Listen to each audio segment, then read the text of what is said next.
بسم اللہ اللہ السلام قول من رب رحیم یا رافع حسبنا اللہ نعم الوکیل نعم المولا و نعم النصیر اللہم صلی علی محمد النبی الامی و علی آلہ و صحابہ و بارک وسلم تسلیما۔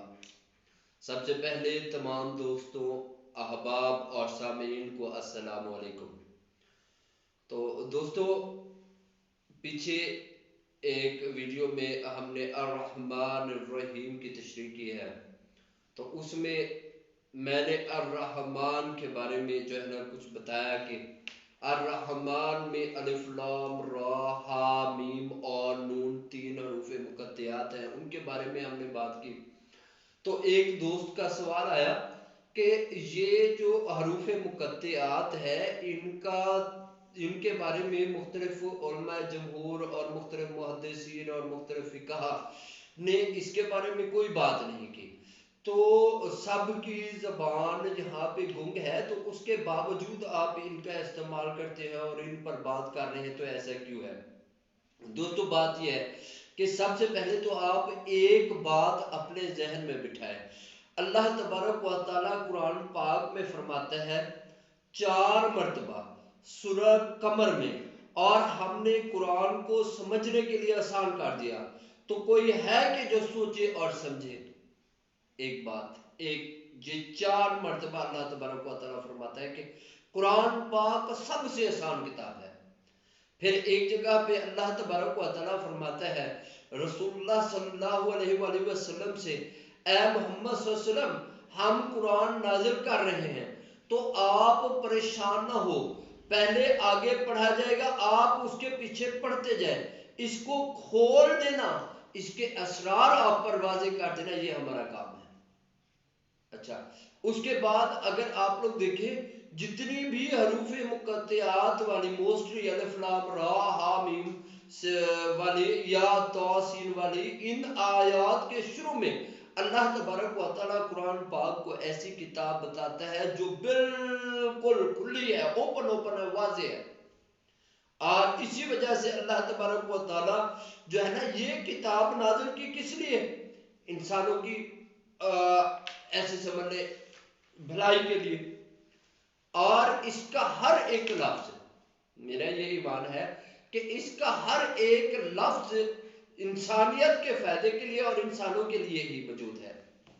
یہاں پہ ایک اور میں بات بتاؤں آپ لوگوں کو، دیکھیں میں یہ سمجھتا ہوں کہ یہ پوری کی پوری کائنات جتنی بھی تخلیقات ہیں اللہ تبارک و تعالیٰ کی، یہ تمام کی تمام اللہ تبارک و تعالیٰ کا فعل ہے، اور ان تمام کی تمام تخلیقات کا جو قول ہے اللہ تبارک و تعالیٰ کا، یعنی ان تمام چیزوں کا مینول جو ہے وہ کیا ہے؟ قرآن پاک ہے۔ اب مجھے ایک بات بتائیں، اگر ہم قرآن پاک کے کچھ حصوں کو اپنی طرف سے اپنی مرضی سے کیا کریں، جی یہ رہنے دیں، یہ پڑھ لیں، یہ کر لیں، یہ نہ کریں، تو کہاں بات بنے گی؟ دیکھیں اگر آپ تھوڑا سا بالکل اس سے ماورا ہو کے، میری بات سے ماورا ہو کے ان باتوں کو سوچے بغیر اگر آپ دیکھیں تو رسول اللہ صلی اللہ علیہ وآلہ وسلم نے ان الفاظ کے اوپر بات کرنے سے منع نہیں فرمایا، ایک بات۔ دوسرے نمبر پر پورا قرآن پاک اس کی دلالت کر رہا ہے کہ ہر ایک جگہ پہ، جس جگہ پہ جو بھی لفظ پڑھیں گے وہ آپ کی ہدایت کے لیے ہے۔ اور یاد رکھیں قرآن پاک ایک ایسی کتاب ہے جو شروع سے لے کر اینڈ تک، جب سے تخلیقات اللہ تبارک و تعالیٰ نے کی ہیں اس وقت سے لے کر جب تک تخلیقات ختم نہیں ہوتی تو اس وقت تک کے لیے ہر ایک چیز کی وضاحت کرنے والی کتاب ہے۔ اب اگر مجھے ایک بات بتائیں، اگر ہم اس میں سے جو ہے نا کہیں کہ فلاں چیز اس وقت نہیں ہے جی، فلاں دور کے لیے تھی، فلاں دور کے لیے تھی، تو یہ جو پریکٹیکل اپلیکیشن آف قرآن ہے، یہ جو ہم بات کر رہے ہیں ایموشنل انٹیلیجنس کا، اس کا مقصد ہی صرف یہ ہے کہ قرآن پاک کی ہر ایک آیت کو آپ کے سامنے واضح کرنا۔ ہر ایک آیت جو ہے نا ہمارے لیے جو ہے نا کس کا باعث ہے؟ ہدایت کا باعث ہے، یہ ہمارے لیے اتاری گئی ہے۔ تو تو جب ہم قرآن پاک کی کچھ آیات کو درمیان میں سے کیا کر دیتے ہیں، مسنگ کر دیتے ہیں، تو اس کا مطلب یہ ہے کہ وہ کیا قرآن پاک کا حصہ نہیں ہے؟ کیا وہ ہمارے لیے نہیں اتاری گی؟ قرآن پاک کی ہر ایک آیت ہمارے لیے اتاری گئی ہے، یہ ایک علیحدہ بات ہے۔ جیسے کہ سورہ بقرہ میں ہی میرے خیال میں ایک جگہ پہ اللہ تبارک و تعالیٰ فرماتا ہے قرآن پاک کی آیات جو ہے نا، مفہوم میں بتا دیتا ہوں، قرآن پاک کی جو آیات ہے اس کی دو ٹائپس ہیں، ایک ہے آیات متشابہات اور ایک آیات محکمات۔ اب آیات متشابہات کیا ہوتی ہیں اور آیات محکمات وہ ہوتی ہیں جو واضح طور پر جو ہے نا ہر ایک بندے کو سمجھ آ رہی ہوتی ہے۔ آیات متشابہات وہ ہوتی ہیں جو وقت کے ساتھ ساتھ جو ہے نا کیا ہونی ہے، ان کی ایکسپلوژن ہونی ہے، لوگوں کے سامنے ان کی وضاحت ہونی ہے۔ تو وہ آیات متشابہات کے بارے میں اللہ تبارک و تعالیٰ فرماتا ہے اگر آپ کو نہیں سمجھ آتی تو آپ ان کے پیچھے نہ پڑے، آپ محکمات پر عمل کریں، محکمات کی بات کر لیں، متشابہات کی طرف نہ جائیں۔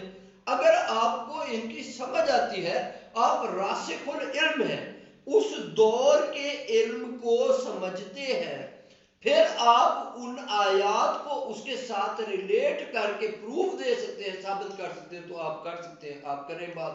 اللہ تبارک و تعالیٰ نے اس سے منع نہیں فرمایا، راسخ العلم کو کہا گیا ہے کہ آپ اس کے اوپر بات کریں۔ تو میرے اللہ تبارک و تعالیٰ کی یہ اپنی خاص کرم نوازی ہے۔ تو اب قرآن پاک ایک ایسی کتاب ہے جس کے ہر ایک پورا کا پورا متن دیکھے تو اس کی جو ہے نا مختلف پہلو ہیں۔ تو دوستو ہمارا مقصد کسی کی تکذیب کرنا نہیں ہے، یہ کہنا نہیں ہے کہ فلاں کو نہیں پتا تھا، فلاں نے ایسا نہیں، بلکہ بہت سے محدثین ہمارے، بہت سے جمہور علماء، بہت سارے اولیاء کرام، بہت سارے بزرگان دین، انہوں نے اپنی طرف سے بہت اچھا اور بہترین کام کیا، اپنے دور کے مطابق انہوں نے کام کیا۔ اب یہ نہیں ہے کہ مجھے یہ کہہ دیا جائے کہ اب میں کام نہ کروں، نہیں، کیونکہ یہ کتاب جو ہے نا اس کے لیے اللہ تبارک و تعالیٰ نے فرمایا ہے کہ میں نے یہ قرآن پاک نازل کیا اور یہ اس لیے کہ یہ ہدایت ہے، رحمت ہے لوگوں کے لیے۔ پھر اللہ تبارک و تعالیٰ فرماتا ہے کہ میں اپنے چنے ہوئے بندوں کو اس کا وارث بناؤں گا۔ کس لیے جی؟ وراثت اس لیے دی جاتی ہے کہ آگے وہ چل سکے۔ تو اللہ تبارک و تعالیٰ اپنا پیغام اگر ہم سے جو ہے نا آگے چلوانا چاہتا ہے، ہمیں جو ہے نا اس نے کچھ عطا کیا ہے، تو میں ضرور اس کو جو ہے نا آگے چلاؤں گا۔ دوسری رہی یہ بات، مختلف صحابہ کرام اور مختلف لوگوں نے ان کے اوپر بات کی ہے۔ رسول اللہ صلی اللہ علیہ وسلم کے پاس یہودیوں کا ایک وفد آیا تو انہوں نے بھی اس کے اوپر سوال جواب کیے، تو رسول اللہ صلی اللہ علیہ وسلم نے جواب دیے۔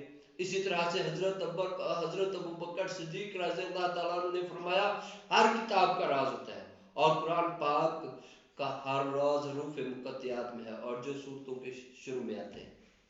اسی طرح سے الحسن رضی اللہ تعالیٰ عنہ فرماتے ہیں قرآن میں ہر چیز کا علم ہے اور قرآن کا علم حروف مقطعات میں ہے جو صورتوں کے شروع میں ہے۔ ابن عباس رضی اللہ تعالیٰ عنہ فرماتے ہیں کہ حروف مقطعات کے اللہ کے ناموں کا اختصار ہے۔ امام ترمذی رحمۃ اللہ علیہ فرماتے ہیں یہ حروف آیات کے خلاصے ہیں جو امت کی حکمت رکھنے والوں کے علاوہ لوگوں کو سمجھ نہیں آتے۔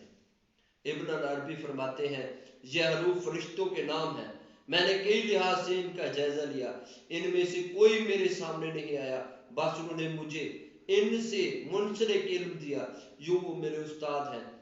جب میں ان میں سے کسی کو پڑھتا ہوں تو یہ فرشتے مجھے جواب دیتے ہیں کیونکہ ان کا ڈائریکٹ ان سے تعلق ہے۔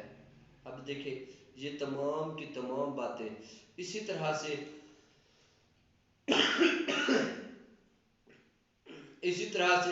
یہ جو ہے نا حدیث شریف میں ہے اللہ کے کلام میں تم سے پہلوں کی خبریں بھی ہیں، اس میں تمہارے بعد آنے والوں کی خبریں بھی ہیں اور تمہارے درمیان بھی یہ حکم ہے، یہ فیصلہ کن ہے، یہ ایویں کی باتیں نہیں، اور اگر کوئی ظالم اس کی تکذیب کرے گا تو اللہ اسے پیس کے رکھ دے گا، اور کوئی جو اس کے علاوہ ہدایت کا ذریعہ اپنائے گا اللہ اسے ضرور گمراہ کرے گا۔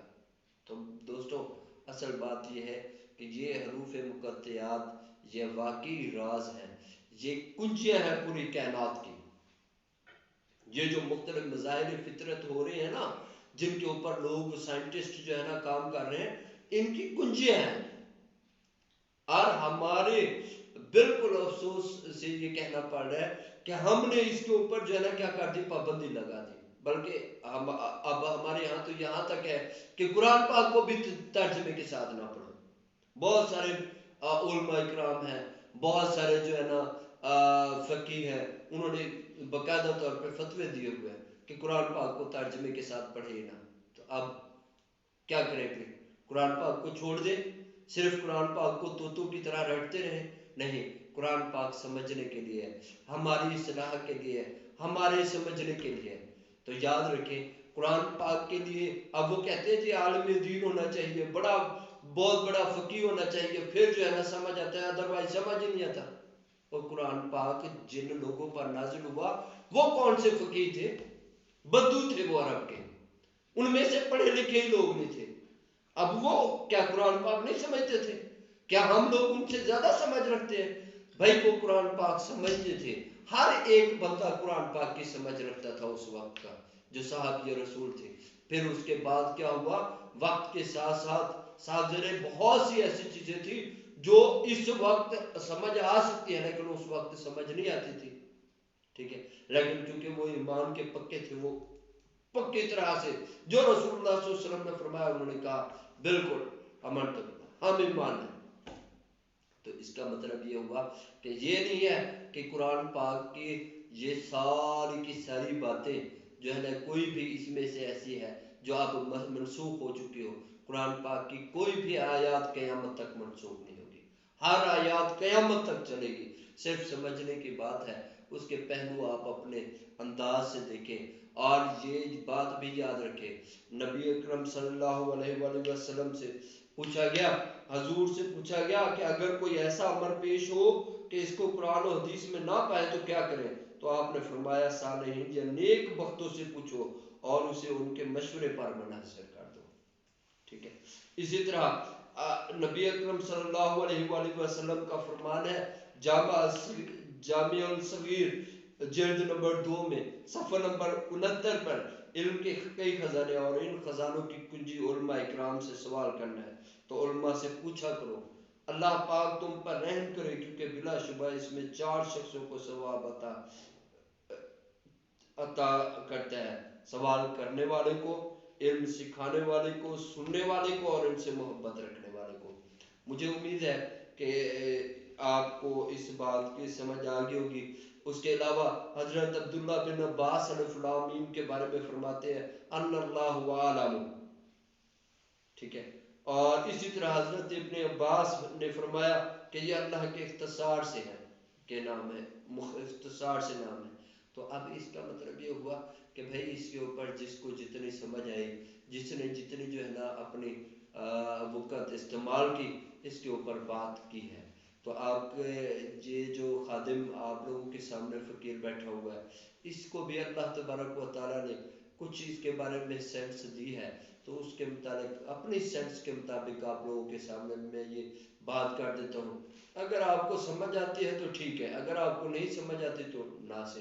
اس میں سے اگر کوئی شر کا پہلو نکلتا ہے تو آپ مجھے کہیں، اگر اس میں سے خیر کا پہلو نکلتا ہے تو پھر اس کے اوپر جو ہے نا بات کرنے کی، اعتراض کرنے کی ضرورت نہیں پڑتی.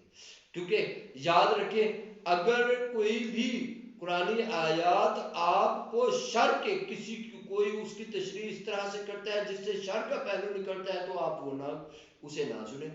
اگر اس میں سے خیر کا پہلو نکلتا ہے تو اس کا مطلب ہے وہ پہلو قرآن پاک کا حصہ ہے. تو مجھے امید ہے آپ کو اس بارے میں جو ہے نا مزید اگر کوئی شکوک و شبہات ہوئے یا کوئی اور مسئلہ ہوا تو پھر مزید اس پر بات کر لیں گے. آج کے لیے اتنا ہی، باقی نیکسٹ ایپیسوڈ.